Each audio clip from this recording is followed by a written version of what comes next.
Hi, Stefan Hartmann here, PA, owner of Iron Primary Care. I'm here with Dr. Mike Boehmer. He's a pharmacist here at Amex Pharmacy. Today, we want to talk about this common question we get, which is why HRT or why hormone replacement therapy, specifically for women. And we will put women on these compounds as sometimes they don't even have bad symptoms. Now, why would we want to do that? Yeah, it's a good question, Stefan. It's a common one that we get. What it boils down to is when the female quits cycling and your period, you're not any longer having your period. By medical testing, we can confirm that your progesterone, your estrogen, and usually your testosterone will all be low. And even if you're not having symptoms, it's good to replace a bit of that so that your systems keep functioning properly. The female hormonal system is a complex kind of orchestra of events that occurs, and it's just important for women's health, and especially in your reproductive organs. When you look at things. So yeah, if you're not having symptoms and hot flashes, which is actually uncommon, right? Most women do have some symptoms, They do. and the most common are going to be hot flashes, irritability, Mm-hmm. difficulty sleeping, Yep. lack of libido, weight gain, water gain, kind of gain of water weight. And then you can have a host of sexual concerns, including vaginal dryness or vaginal pain upon intercourse.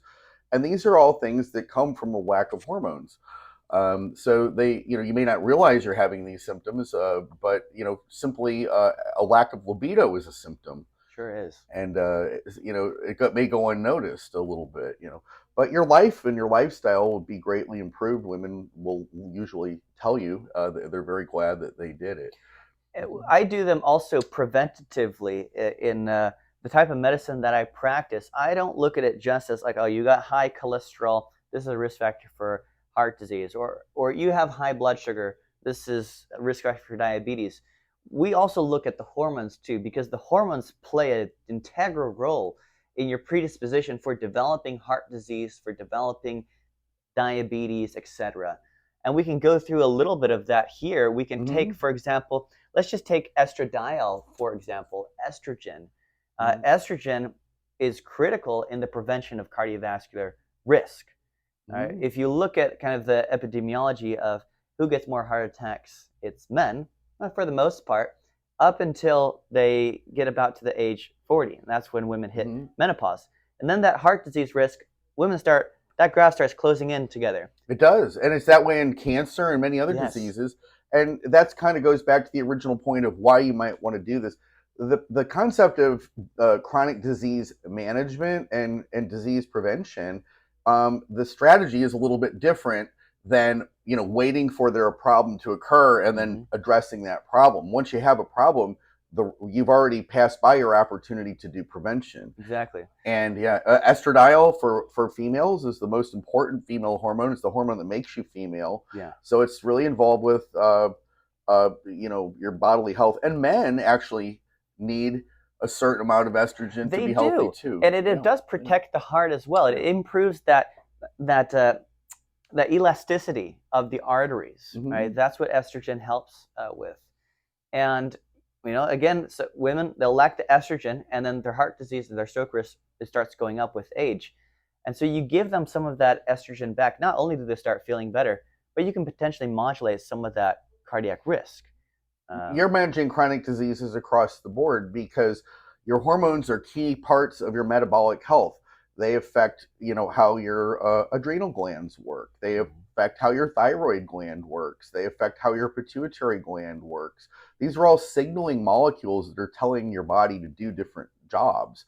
And when you take them away, illness results. And if you look at, that's why younger people in part are healthier than older people to some degree. Yeah.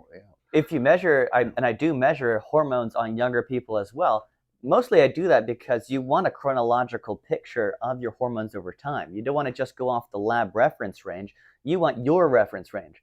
So if you measure it when you're super healthy 17-year-old, you have that historical data throughout your entire lifespan. So age 40, some things aren't the way they should be. You take a look like, hey, my estrogen level was 300 when I was 17. I felt fantastic. And now my estrogen levels are 30, and it doesn't feel so great right now.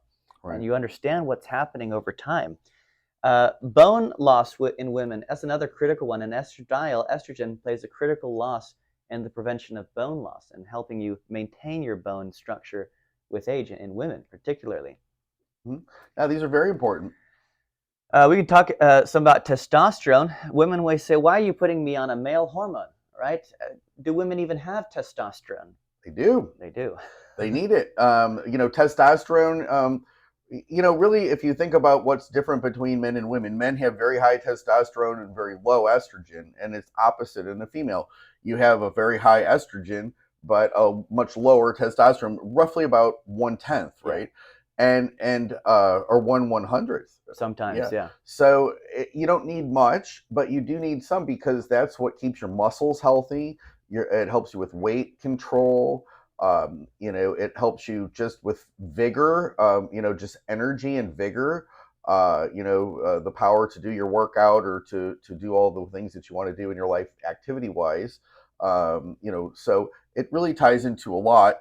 And when you use them, the other thing is really all these female hormones need to be used in balance with one another. You should Yeah. really almost never see a person taking just one. No. I can't think of a reason, and I guess unless you were a healthy female and you were lacking in one, which Right. would be unusual, you would. But normally these all need to be used together. Yes. Yeah. And then progesterone, I find this one has been most critical for women's sleep. Giving them Mhm. back a little progesterone at night, they finally sleep again. Sometimes women can go years and think it's just, oh, you don't sleep well with age. It just gets worse. If something happens when you get older, you suddenly don't sleep as well. Well, what happens when you get older? You don't have progesterone past menopause. It's gone like that. It's the first thing that leaves. So when a woman begins to go through the change of life or menopause, and you're in that premenopausal phase, and you start to have your periods become irregular, that's because your progesterone is going down. So the first step in that happens as you go through that change is your progesterone levels go away, and then after that goes away, the other hormones begin to drop over time after that. So the first thing you supplement in a female that's starting with premenopausal symptoms is progesterone. Yeah. Some don't need estrogen and testosterone at that time, but as you advance through the process of menopause, you eventually do need them. Yeah. It's also critical as a neuroprotective agent. That's something that Dr. Pamela Smith will talk about at the conference a lot, how it's neuroprotective. It's neuroprotective. Mhm. So that's another huge problem we have in society is cognitive decline with age. Right, And hormones are critical to prevent cognitive decline with age. right, right. All of them. Well, there's four pillars of chronic disease management. There's redox, there's metabolic, there's your immune system, and then there's regenerative. So you can't do regenerative unless the other three are balanced. And as part of your hormones are the most important part of your metabolic system. They control a lot of things in your body. So they're really, really important to have. And this is not just for women anymore. Mm. We're finding, of course, that men go through menopause, I guess you could call it. But men experience all of these same things. It's just that it's not really been talked about or reported. And men are seeking treatment for this now. I think we probably treat as many men as we do women now. Mm-hmm. And that's a good thing because it's just part of the aging process. And if you want to kind of stay mobile and healthy and have a healthy lifestyle and manage your chronic disease risks, I think, getting your hormones right is a very, very big part of that. It is. Good. We'll leave it at that. Yep.